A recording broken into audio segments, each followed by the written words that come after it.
मनीराम जी अपने इलाके के एक मशहूर व्यक्ति थे। उनके खिलौने की एक फैक्ट्री भी थी। उनके पास अच्छा घर और कार भी थी। अपनी पुरानी ज़िंदगी मनीराम जी ने बहुत ऐशो आराम से बिताई थी। मनीराम जी की अब बहुत उम्र भी हो चुकी थी। अब उन्हें इस बात का एहसास हो चुका था कि उनके अंत समय अब आने वाला है। वो जानते थे कि मौत पर किसी का बस नहीं चलता। जब अंत समय नज़दीक आया तो मनीराम जी ने सोचा कि अपनी सारी वसीयत अपने बेटे के नाम लिख दी जाए। मनीराम जी का एक ही बेटा था जो बहुत नकारा और लालची था। उसकी नज़र शुरू से ही अपने पिताजी की संपत्ति पर थी। वो हमेशा उनसे पैसे मांगा करता और उनसे लड़ाई करता रहता था। वो अपने पिताजी की जरा सी भी इज्जत नहीं करता था। उसके नज़र में पैसा ही सब कुछ था। उसके पास पिता का दिया हुआ इतना ऐशो आराम था, फिर भी पिताजी की वसीयत और पैसों को लेकर उसके मन में बहुत लालच था। उसे डर था कि कहीं उसके पिताजी अपनी सारी संपत्ति किसी और को दान ना दे दे। मनीराम जी ने अपनी सारी वसीयत अपने बेटे के नाम कर दी। उन्होंने वसीयतनामे के साथ में ही एक छोटा सा पत्र लिखकर रख दिया।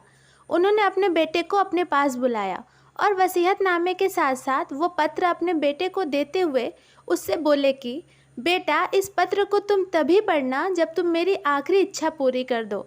मेरी एक इच्छा है कि मेरे मरने के बाद मुझे मेरा पुराना कुर्ता ही पहनाया जाए। ये मेरे दिल की आखिरी इच्छा है बेटा, इसे ज़रूर पूरा करना और इसके बाद तुम ये पत्र खोल के पढ़ लेना। मनीराम जी का अब देहांत हो चुका था। उनके मरने के बाद जब उनके शव को अंतिम संस्कार के लिए नहला के लाया गया तो बेटे ने पिता की अंतिम इच्छा के अनुसार उनका पुराना कुर्ता निकाला और उनको पहनाने लगा। लेकिन वहाँ बैठे धर्म गुरुओं ने बेटे को ऐसा करने से रोक दिया। उन्होंने उससे कहा कि शव पर कफन के अलावा और कोई भी कपड़ा नहीं पहनाया जा सकता। बेटे ने बहुत जिद की। अपनी बात मनवाने के लिए उसने सभी को इकट्ठा कर लिया। बेटा चाहता था कि उसके पिता की आखिरी इच्छा ज़रूर पूरी की जाए, लेकिन लाख कोशिशों के बावजूद वो धर्म गुरुओं और गांव वालों को इसके लिए मना न सका। अब बेटा हार मान चुका था। आखिर में हार कर बेटे ने फैसला लिया कि वो पिता का दिया हुआ पत्र ज़रूर पढ़ेगा।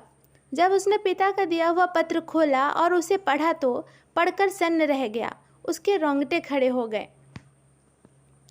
पिताजी ने उस पत्र में लिखा था, बेटा, मैंने ज़िंदगी भर दौलत जमा की, फैक्ट्री खड़ी की, बड़ा घर बनाया और समाज में एक अच्छी पहचान भी बनाई है, लेकिन इन सब के बावजूद भी मैं अपना एक पुराना कुर्ता भी साथ नहीं ले जा पा रहा हूँ। मैंने अपनी सारी धन दौलत तुम्हारे नाम कर दी है। बेटा, खूब पैसा कमाना, लेकिन एक बात याद रखना कि एक दिन मौत तुमको भी आएगी और तुम भी मेरी तरह अपने साथ कुछ भी नहीं ले जा सकोगे।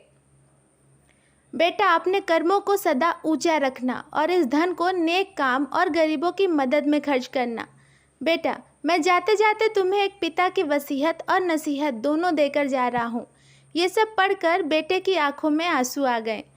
पत्र में आगे लिखा था, बेटा, मैं तुम्हें जीवन का सबसे बड़ा सत्य समझाना चाहता हूँ कि चाहे तुम लाख पैसे इकट्ठा कर लो, लेकिन तुम अपने कर्मों के सिवा इस दुनिया से कुछ भी नहीं ले जा सकते।